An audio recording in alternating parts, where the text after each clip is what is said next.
I think that what we need to understand is that managing change requires resilience. The ability to take a knock and recover, the ability to take advantage of success. Both aspects are very, very important. And karate, particularly traditional karate, teaches resilience. When he died, the people there with him was myself and his wife. And I held his hand to the very end. And even at that moment when he was at the end of his life, he was talking about the future of Shukukai. Is there any message that you could tell us about orientation or handling just whilst training, or because people are training in a traditional martial art like karate? Okay, I think that what we need to understand is that managing change requires resilience. The ability to take a knock and recover, the ability to take advantage of success. Both aspects are very, very important. And karate, particularly traditional karate, teaches resilience. But it also teaches people not to expect to take the easy route. It teaches people that sometimes you've got to take the tough option so that you finish up with the success that you deserve. I mean, I talk about an athlete, not a karate athlete actually, but a runner, a top Olympic runner who was training running against the wind. And she was asked, why are you running against the wind?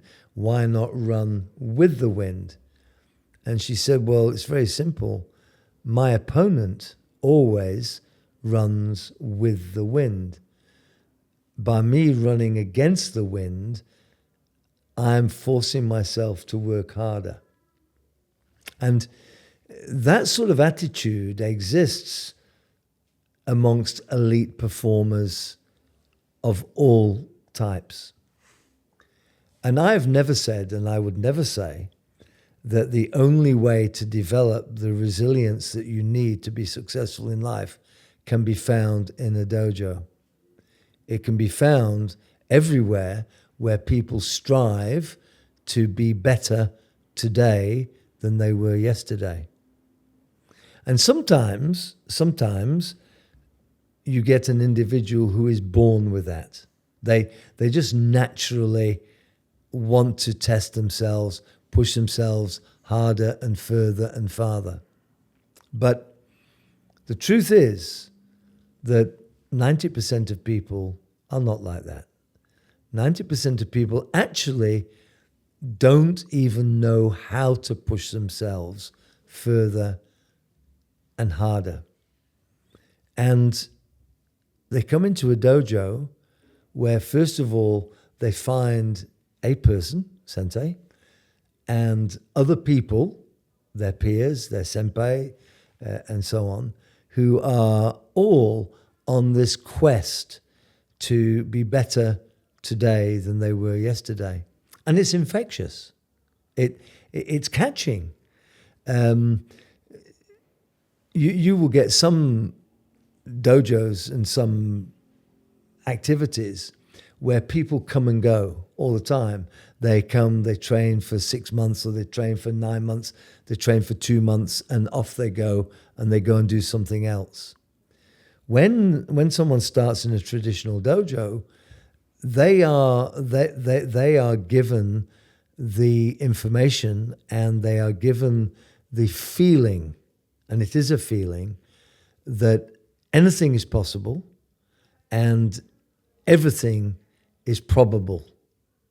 And you say, well, okay, what the hell does that mean? They see other people who once upon a time were as struggling with either education or work or relationships as they. But those people are using the training environment to improve what it is that they do.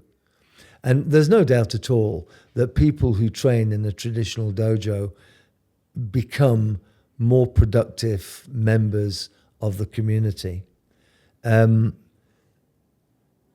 Your wife or your husband may complain about the fact that you're out at training 2-3 times a week, but you're not out drinking and smoking and doing all of the things that are detrimental to relationships and to longevity. And I find that wives support their husbands, husbands support their wives, mum and dad support the kids are respectful to parents, they learn to be respectful to their elders. And in the modern world where people are casual about relationships, where people are casual about the way that they work and their work ethic, all of a sudden in the company or in the environment, you come across this individual that is really, really working hard at A, they've got a great work ethic, B, they are resilient, C, they actually want to learn, they want to succeed, they want to be better tomorrow than they are today. And those people are usually people who train hard in some activity, and especially people who train in a traditional dojo. And they keep down to earth. They never think, there's no ego. I've got it all. Yeah, No. I'm perfect. There still is learning. there is no ego to it at all. That the what's really nice from my perspective is that you see people of all ages being really respectful to one another, but people of all ages wanting to help the other, and people protecting the other. I ran for many years a program we call the Uchideshi program, and Uchideshi means inside student. I was Uchideshi Tatani. And I thought to myself, I got so much out of being the inside student Tatani. I should create that same possibility, that same environment for young people in the dojo. And I sent young Harry to Germany to do the same thing in an environment where he wasn't comfortable, where he had to make his own name. But he succeeded, and he succeeded not because he is amazing, but he is amazing, but because of the support and help that he got in the beginning, so that he reached a stage where he felt a part of that community. Now, so when you as a businessman or as a businesswoman come into a dojo, you actually learn that there are people in there that really care about the way that you develop, both as an individual, intellectually, emotionally, and of course, in physically. And what that does is it provides the incentive to contribute in turn. So the inside student, the Uchideshi, learnt over a period of 3 years that they had a responsibility to encourage and lead others into the same space that they found themselves. And it's invigorating for people to start to do that. It's much nicer to share whether it be skills or whatever it is, and it's got nothing to do with ego. The reason I'm your sensei is because I've been on the road longer than you have. But I'm still walking on the same road. Okay, I may turn around and say to you, be careful of this, be careful of that, try this, try that, but I'm on the same road. It's just that I've been on the road longer than you've been alive. But it is the same road. Speaking of no ego, would you also say that, during your karate journey, you know a lot about yourself, because it is about yourself? Sure. So you probably know all your strength because you've passed through all the gradings. Sure. But you also know all your weaknesses. Ah, yes. So, and that probably gives you a lot of that resistance that you just described. Well, resilience. Resilience yeah. that you described before.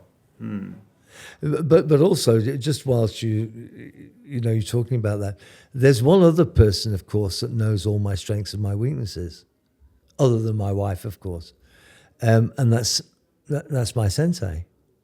I'd been training with sensei, I don't know, let's say 15 years at the time, maybe 20 years, and I was in Japan training with him in the dojo, and there's a kata, seipai, which is my tokyu kata, my preferred kata.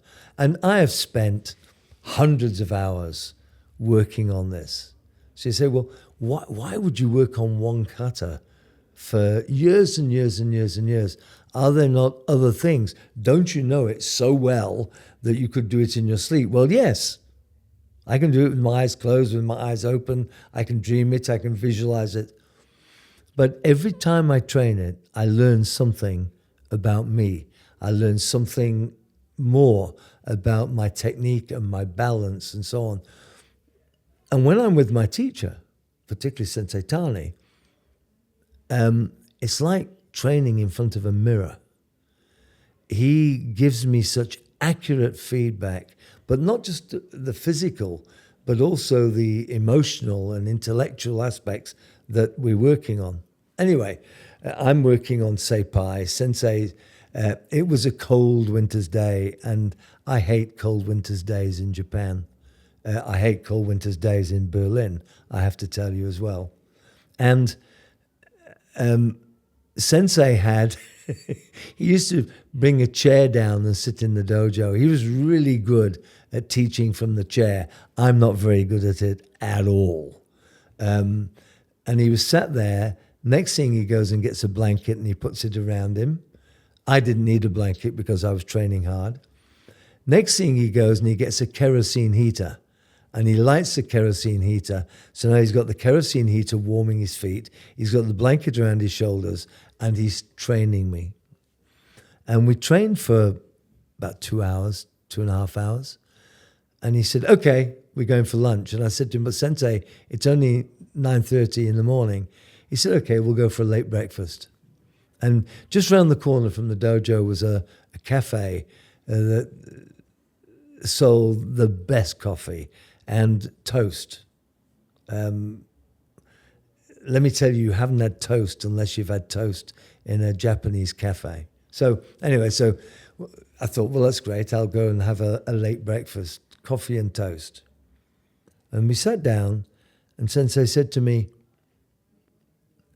your hard is very, very good, but your soft needs a lot of work. And let me just explain that soft in karate is not about weak.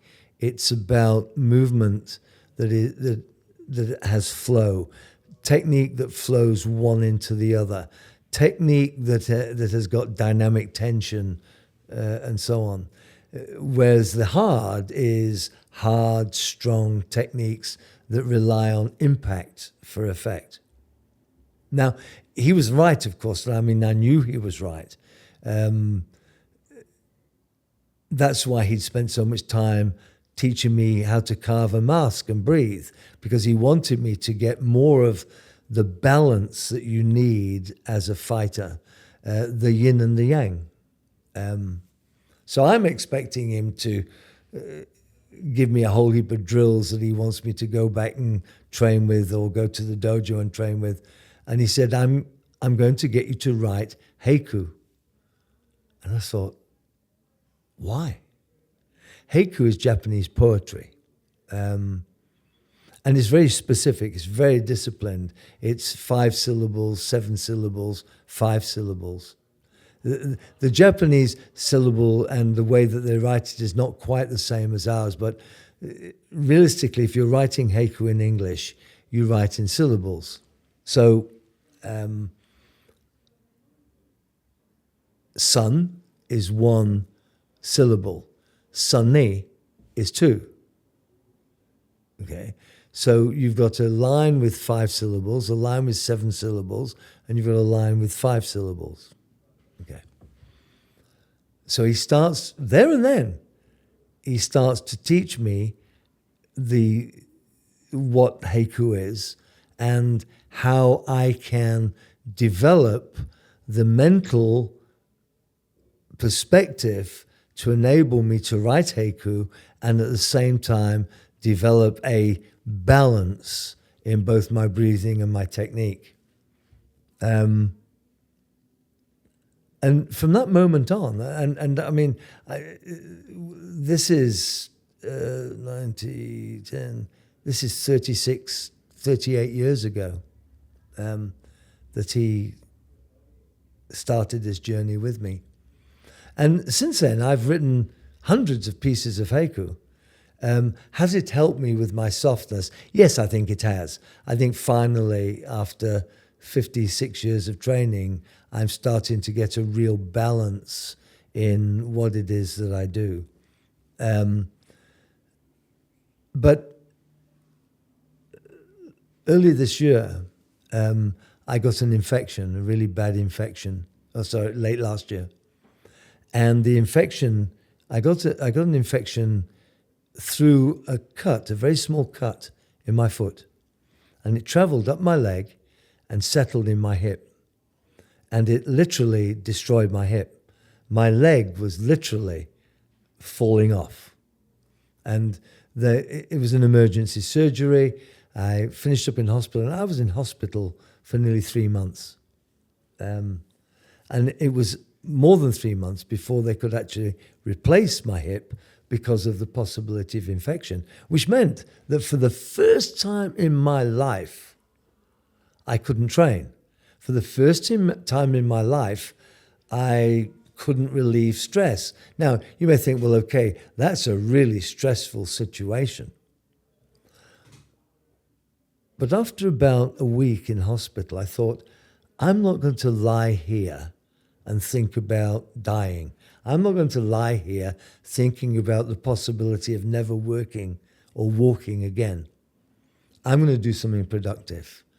And I thought, why don't I collect all the haiku that I've written in the last 35 years and put it together so that it's a resource for my senior students, something to reflect. So I got my computer, I got all my notebooks from home, and I put all of my haiku, all 380 pieces, and I put them all onto the computer. And then what I did is I put them, because my haiku that I wrote under the guidance of Sensei Tani, and then after he died, was not haiku like the Japanese haiku where they're talking about spring and flowers and the moon and so on. My haiku was about leadership, about courage, about being a warrior, about becoming a warrior. I wrote haiku about the dojo, haiku about the foundation of our style, haiku about sensei, haiku about shian. And so I categorized the haiku that I'd written.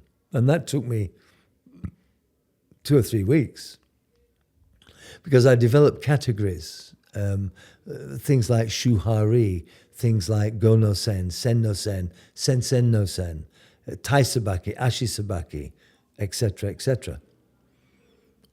And then I categorized my haiku into 10, a 10, a 9, an 8, and rubbish. Now, I mean, I'm sure that some of the ones that I considered to be unworthy to give to my students, you may think, Sensei, that's really nice, I like it. But remember, this is my book. This is my task. And so therefore, I thought, what would Sensei Tani say about that piece? If he was still here, still coaching me, what would he say about that piece in relation to the aspect that I wanted to teach? Okay, so that was my my modus operandi, and I finished up with 208 pieces of haiku.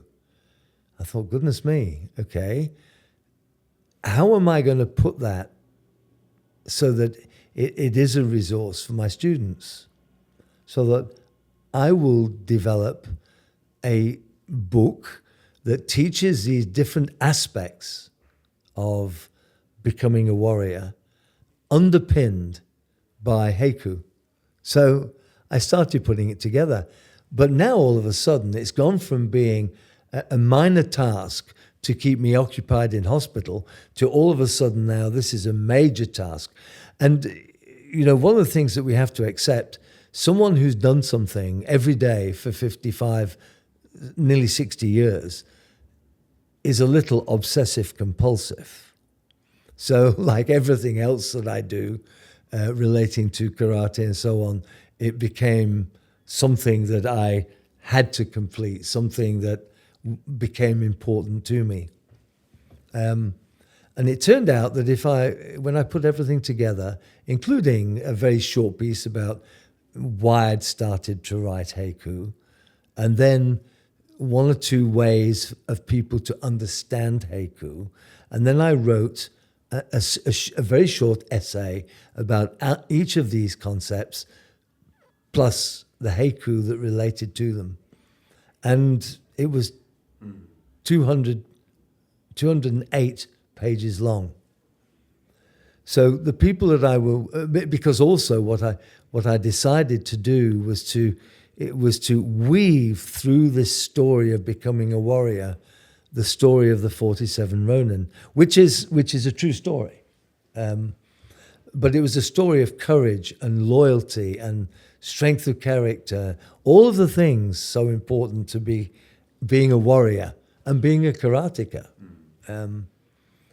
So I had this lady, a Japanese lady, who was a recognized artist in sumie. Sumie is the line drawings that the Japanese use for illustration. So she created sumie. She created sumie to go into the book to illustrate this story, and I wrote the book. So it was 208 pages. We sent it off to a major publisher because the people helping me put it together had a relationship. That they are not publishers. The people helping me with it, it was a company that is owned by someone who got their black belt with me 30 years ago.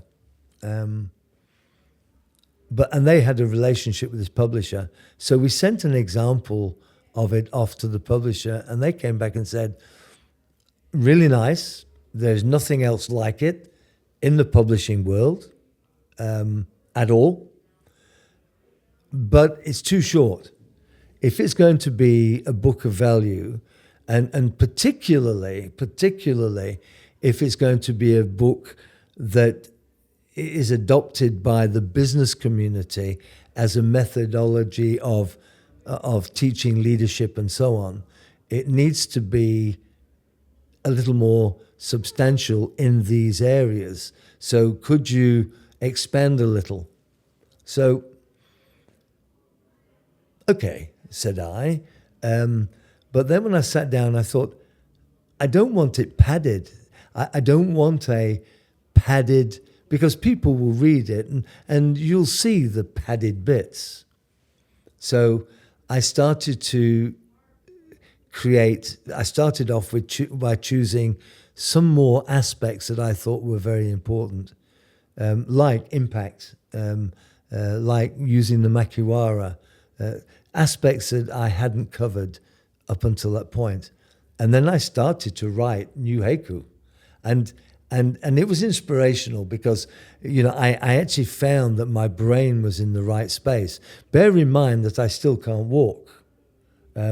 So I've got lots of incentive to keep my brain in the right space. And it's now 280 pages. But it's become a book about leadership and about strength of character and about management that is underpinned by not only the haiku, but also this amazing story of the 47 Ronin. Now, it's something that I'm very proud of. So why am I telling you about this? It's because all of us in life, all of us go through hard times. Sometimes it's emotional issues, sometimes relationship issues, sometimes financial issues. All of us go through hard times. Courage is not about courage. It's about how you handle fear. How do you handle the difficult times in your life? And what I found was doing this task, in some ways, was more inspirational than if I'd have been training at the same time, because my mind was as sharp as it's possible to be. And there were days when I worked 14, 15 hours on developing this book. Okay, I'm now at a stage where I'm walking, I'm back teaching, I'm doing all of the things that I love. And I've got a resource that will be part of my legacy for my students. And the reality is, had it not been for losing my hip, and when I say losing my hip, I mean losing my hip, had it not been for that, this book would not have been written. And all of that work that Sensei Tani got me to do, encouraged me to do, taught me to do, all of that would have probably sat in my notebooks and so on. And when I was no longer here, nobody would know what to do with it. Now, maybe one of my students would hear about it, find about it, and maybe do, but that's taking too much to chance. Now I know that it's going to be a resource that is going to be there for my students. But I think I've got students who are very, very senior in business. And I think that they are going to find this book of value in terms of doing some of their training with people that they work with. And this book is not about making money, by the way. It's not about, of course, it will be sold because it's got to be funded. But it's not about becoming a bestseller. It's actually about legacy. Because when Sensei Tani died 26 years ago, when he died, the people there with him was myself and his wife. And I held his hand to the very end. And even at that moment when he was at the end of his life, he was talking about the future of Shukukai. He was talking about the things that he and I had done together and how that would be part of his legacy to me and my legacy in turn to my students. And that was a very powerful motivator because there have been several people who have been of influence in my life, but two of them that were extremely powerful. One was my late father-in-law, the father of my first wife. And he was an amazing man. He was an electrician. During the war, he went to war, and he went to war as an electrician on a ship. And he finished up in command of a destroyer. An amazing man. He then came back into civilian life. He raised 8 children. He was very special. When he was dying, and I was with him when he died, all he could talk about was what he hadn't achieved. He said, I would have loved to have opened an electrical business with my sons. It was all about what he had. And I said to him, but Dad, you've been an amazing man. You are an amazing man. But he died feeling that he hadn't accomplished what he could have accomplished. On the other side was Sant'Aitani, who died knowing that he'd contributed and dying knowing that his legacy was going to continue. Both great men. I have to say this. Both great men, both of real value, both to the community, to their family, and to everybody around them. But one man was sad that he couldn't achieve what he could have done, and the other was at peace with himself because he knew that he had done as much as was possible. What karate teaches you, just in closing, is to not just respect others, not just to respect your sensei or the dojo. The most important thing it teaches you is to respect yourself. And if you truly respect yourself, there's no limit to what you can achieve. If I can teach those young people out there to respect themselves, then our karate community will contribute tremendously to the community at large. Thank you. My pleasure.